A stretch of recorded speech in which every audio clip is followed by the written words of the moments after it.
Assalamualaikum warahmatullahi wabarakatuh dan salam sejahtera. Apa khabar semua? Saya harapkan semua dalam keadaan baik-baik sahaja sewaktu PKP ini. Okey, baiklah.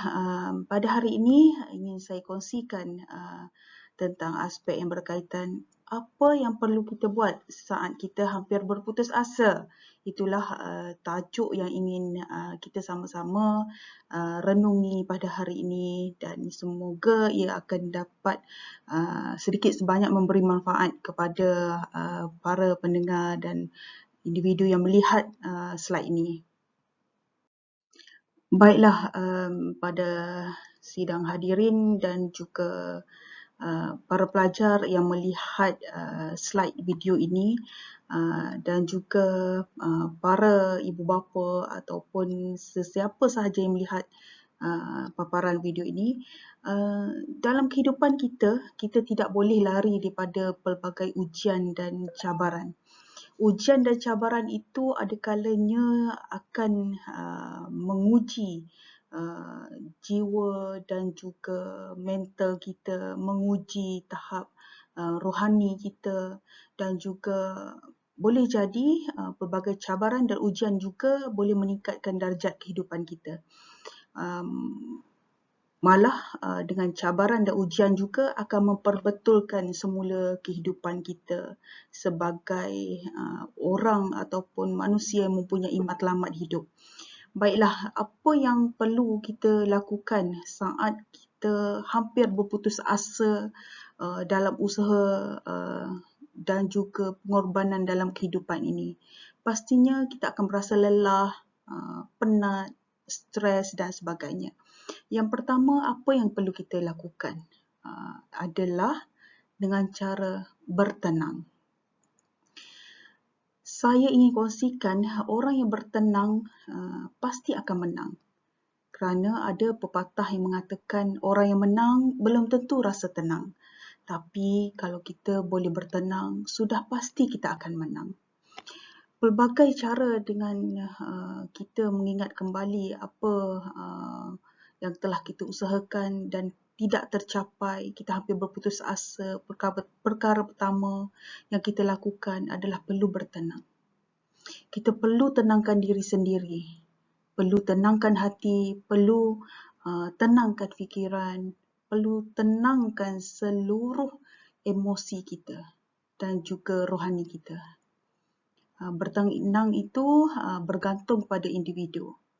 Ada orang dengan bertenang dia dapat memperoleh sesuatu yang bahagia. Ada yang mengikut pakar psikologinya, first step apabila rasa putus asa, perkara yang perlu kita sedari adalah nafas kita. Nafas kita yang Allah berikan, yang Tuhan berikan adalah untuk kita bersyukur. Kita sedari pernafasan kita. Apa yang kita terlalu kejar itu belum tentu akan memberi manfaat kepada kita.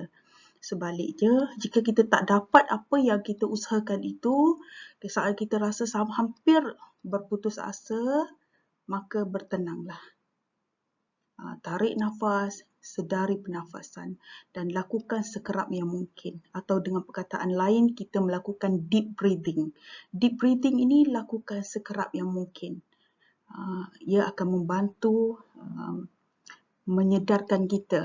Kita akan sedar dan akan sedari pernafasan kita yang ada pada diri kita. Okey, baiklah. Langkah yang kedua yang ingin saya kongsikan adalah apabila kita rasa saat hampir berputus asa, mungkin kita akan lelah. Sebab itulah akan wujudnya berputus asa. Akan rasa kecewa, maka berehatlah seketika. Minda kita, badan kita, emosi kita, seluruh fizikal kita memerlukan rehat. Kalau makin dikejar, saat broken minda, broken hati kita, kalau kita makin mengejar, kita akan makin kecewa, makin putus asa, makin letih. Jadi berehatlah seketika.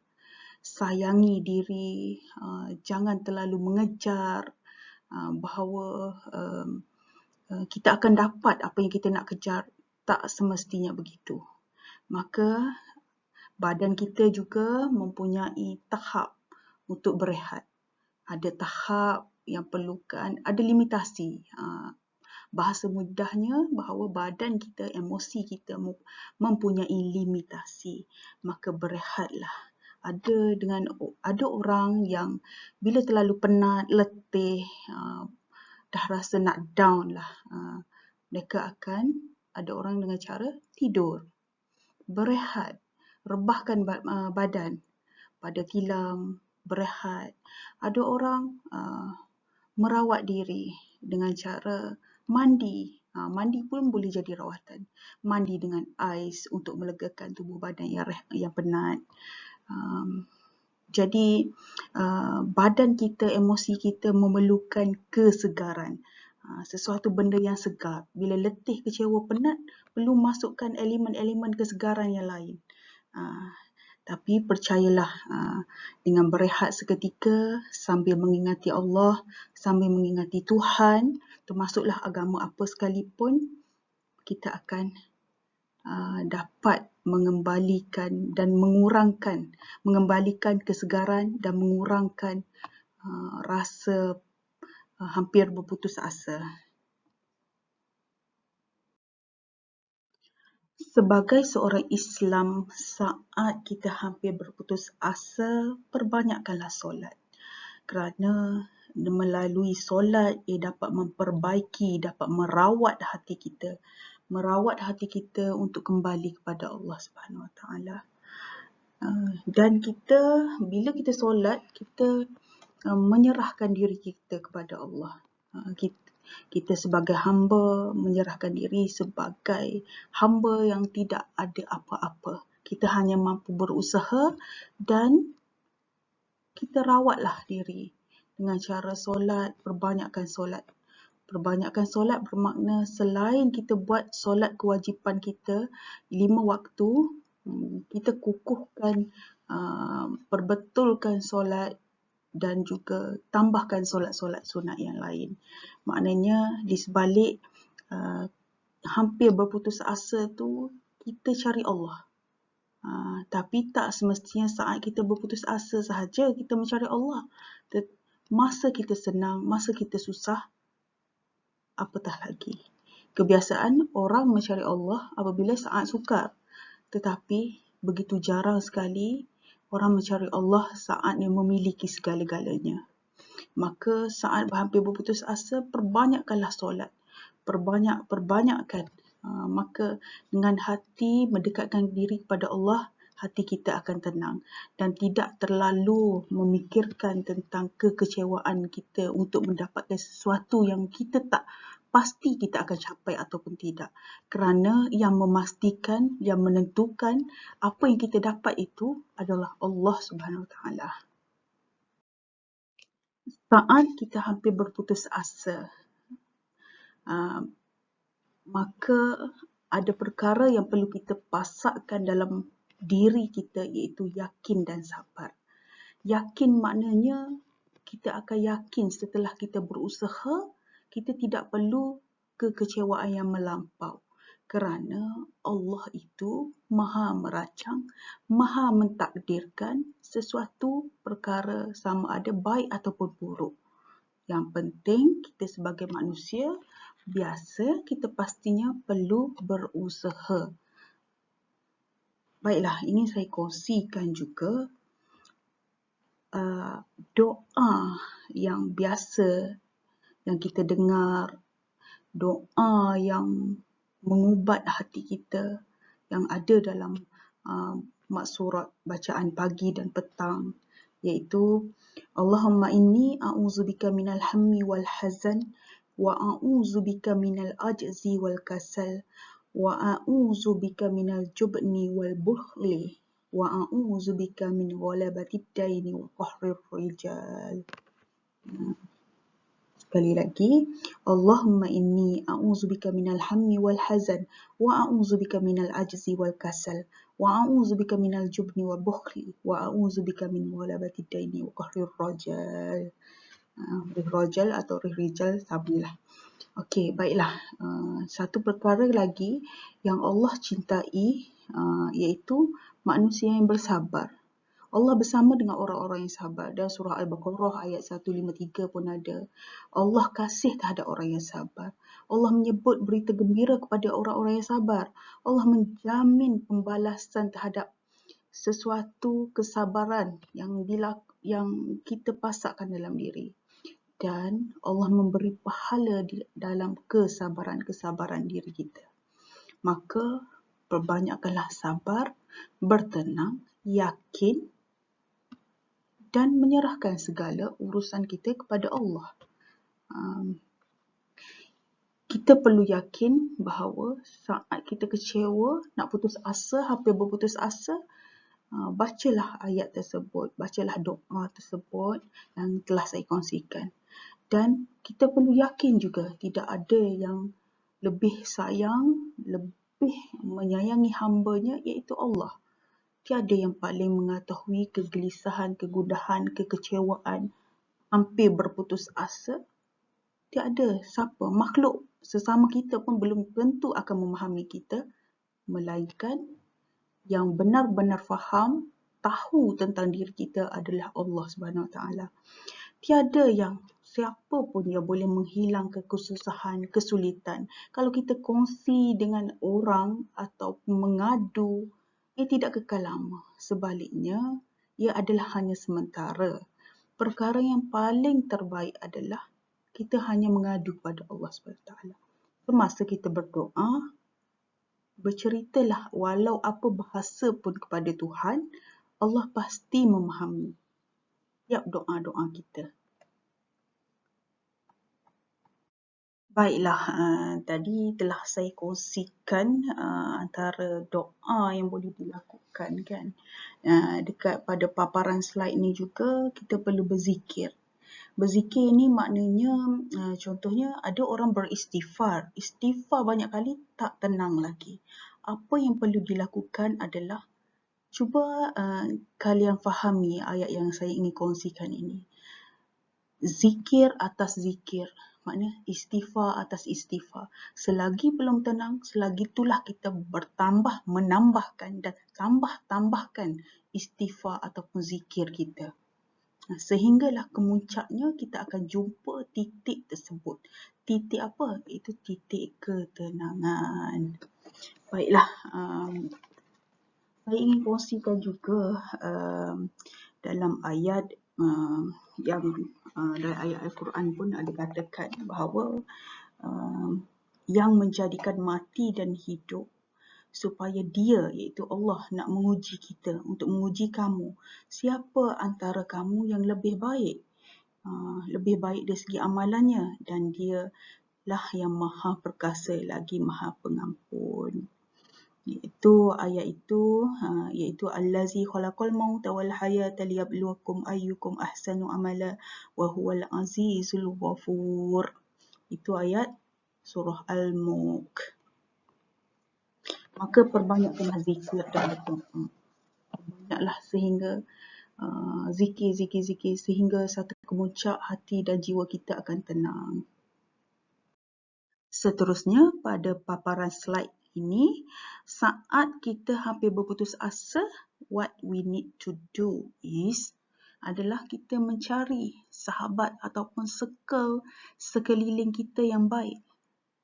Untuk mendapatkan sahabat ataupun circle yang baik ini adalah kurniaan daripada Allah juga. Maka berdoalah.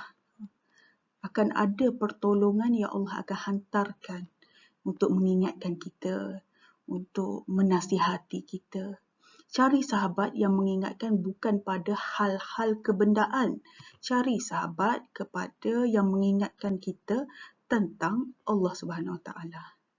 Itulah yang sahabat yang terbaik yang saling berpimpin tangan yang akan mengingatkan kita tentang hakikat kehidupan, makna kehidupan. Setiap orang adalah proses setiap hari untuk belajar untuk memperbaiki diri.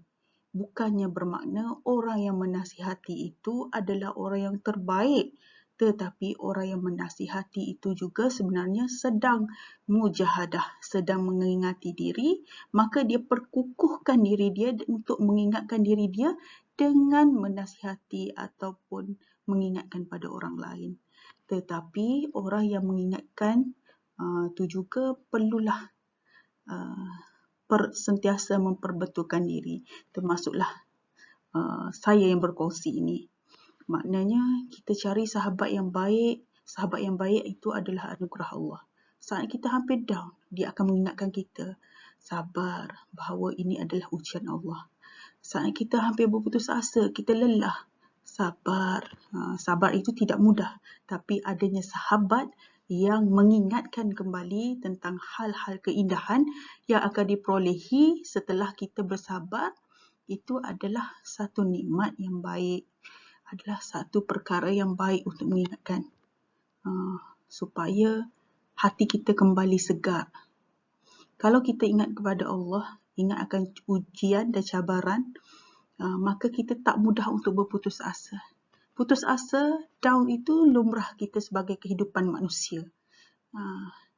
Sebenarnya kerana Allah itu untuk menguji kita, untuk menguji kehidupan kita. Bahawa siapakah di antara kita yang amalannya yang terbaik.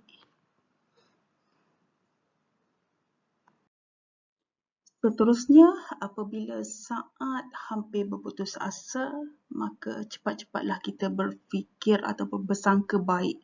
Maknanya kita perlu bersangka baik, iaitu husnuzon kepada Allah. Maknanya saat kita diuji itu ada sesuatu yang Allah ingin berikan kepada kita. Bila Allah test, maknanya perkara tersebut bukanlah sia-sia. Allah melihat daripada sangkaan-sangkaan kita. Kalau kita bersangka baik pada Allah, maka adalah kebaikan yang kita akan peroleh. Ini bukanlah bermakna kita ingin menuntut apabila kita sangka baik, kita nak perkara yang baik. Tapi Allah itu maha menilai pada sangkaan-sangkaan kita. Hidup ini sebenarnya adalah ibarat sebagai roda. Banyak cerita, episod yang kita akan lalui dan akan hadapi perasaan putus asa, down, up dan sebagainya. Jadi ada orang yang mempunyai bahagia dalam dia mendapat derita ataupun kekecewaan. Ada orang yang terus derita dan mendapat kesakitan emosi rohani sepanjang kehidupan. Jadi kita memilihlah untuk menjadi, walaupun diuji, kita bahagia. Tapi perkara tersebutlah bukanlah mudah. Sebaliknya memerlukan pelbagai proses kehidupan yang menyebabkan satu tahap kita berserah kepada Allah apa jua keadaan kita. Dan kita bina perkara-perkara yang baik, bersangka-sangka baik kepada Allah Ta'ala, bahawa segala proses yang Allah kurniakan itu ada sesuatu anugerah yang terbaik untuk kita. Maka carilah kebahagiaan saat kita bersangka baik kepada Allah dan kita akan mendapat ketenangan. Baiklah, apabila kita dah rehat, dah lakukan semua aspek-aspek tadi, maka bangkitlah kembali.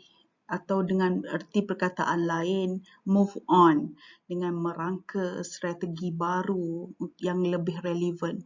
Kalau contohnya, kalau dalam peperiksaan, percubaan, kita mendapat keputusan yang tidak bagus dan kita rasa hampir nak putus asa, rasa down. Jadi, bina strategi yang baru, yang lebih relevan. Termasuklah apa jua peperiksaan, apa jua matlamat yang anda bina, maka buat strategi baru Contohnya dalam perhubungan, seandainya ada masalah dengan rakan, maknanya bina rangka strategi yang baru. Mungkin dengan cara bertegur sapa, mungkin dengan cara WhatsApp, mungkin dengan cara berkomunikasi melalui media, menghulurkan bantuan yang ringan, atau apa-apa sahaja yang boleh membina keadaan itu untuk menjadi lebih baik. Itulah maksud saya bina strategi baru yang lebih relevan. Apabila kita dah bina, kita tahu, maknanya kita perlu bertindak seperti yang saya telah nyatakan tadi. Kita bertindak contohnya membantu kawan, menghulurkan bantuan untuk memulihkan hubungan yang tidak berapa baik. Jadi kita perlu bertindak, bukannya menunggu sahabat kita itu yang memulakan dulu. Kita yang perlu bertindak. Contohnya, kalau dalam peperiksaan pula, kalau peperiksaan tu result tidak bagus, ujian biasa tidak bagus, kita bina strategi baru dan bertindak. Maka buatlah ulang kaji. Maka perlulah ada usaha-usaha yang untuk meningkatkan perubahan diri supaya kita tidak lagi mengulangi perbuatan yang menyebabkan kita kecewa kali yang kedua dan ketiga. Saya teringatlah kata-kata bahawa kita jangan jatuh 2 kali dalam sesuatu lubang tu. Maknanya kita jangan jatuh kali kedua, ketiga. Cukuplah sekali. Itu adalah pesanan daripada Allah kepada kita. Kalau kita jatuh lagi, maknanya kita ini tidak mengambil pelajaran terhadap apa yang telah berlaku dalam kehidupan kita yang lepas. Maknanya di atas kekecewaan, di atas putus asa itu, kita bina sesuatu yang lebih baik. Maknanya kita akan menjadi orang yang lebih baiklah. Baiklah, itu sahaja perkongsian ringkas daripada saya. Moga kalian mendapat manfaat, dapat kita berkongsi sama-sama. Jika ada yang perlu saya tingkatkan, perlu saya perbetulkan, maka bolehlah komen pada bahagian komen di YouTube saya. Jadi, salinglah kita berpesan-pesan, mengingatkan diri kita, perbetulkan melalui teguran sesama kita. InsyaAllah pada lain masa saya akan berkongsi lagi tentang perkongsian yang lain lah. Setakat itu sahaja. Semoga perkongsian ini sedikit sebanyak dapat memberi manfaat untuk sesiapa sahaja. Sekian, terima kasih.